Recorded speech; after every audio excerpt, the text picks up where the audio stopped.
Dear friends, good morning. I would like to share a few thoughts on the theme integrating worldly values and spiritual values.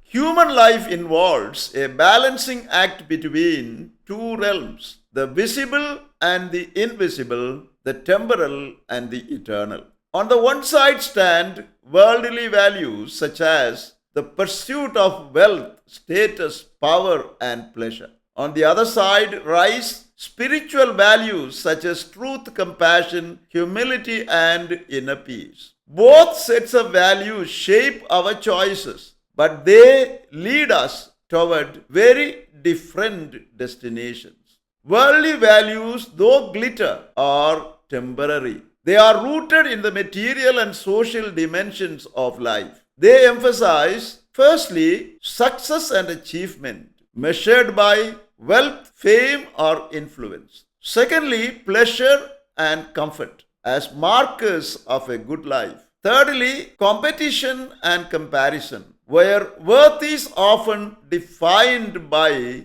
being better than others. And finally, external recognition, the applause of the society as validation of one's worth. While these values can motivate progress and innovation, they are inherently fragile as wealth can vanish, fame may fade, and power could shift. Like castles built on the sand, worldly values are vulnerable to the tides of time.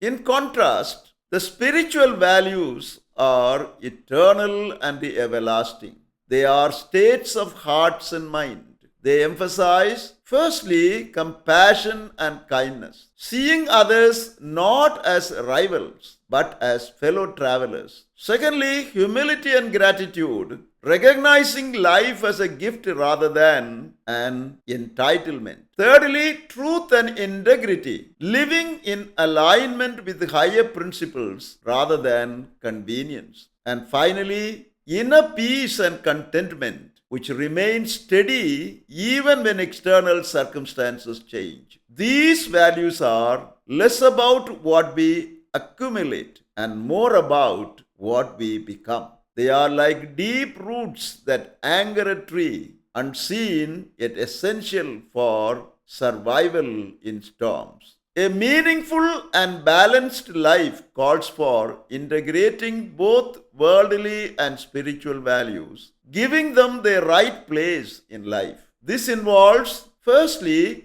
using worldly achievements as tools, not idols. Secondly, allowing spiritual values to guide how we earn, spend, and live. And finally, measuring success not only by what we gain, but also by what we give. Worldly values shine like fireworks, bright and dazzling, but fleeting. Spiritual values glow like a steady flame, quiet, enduring, and life giving. The wise path is not to despise the world, but to let the eternal light of spiritual values illuminate our journey through it. For in the end, it is not what we own, but who we become that defines the legacy of our lives. Thank you for watching this video. Stay blessed until we see you again with another video.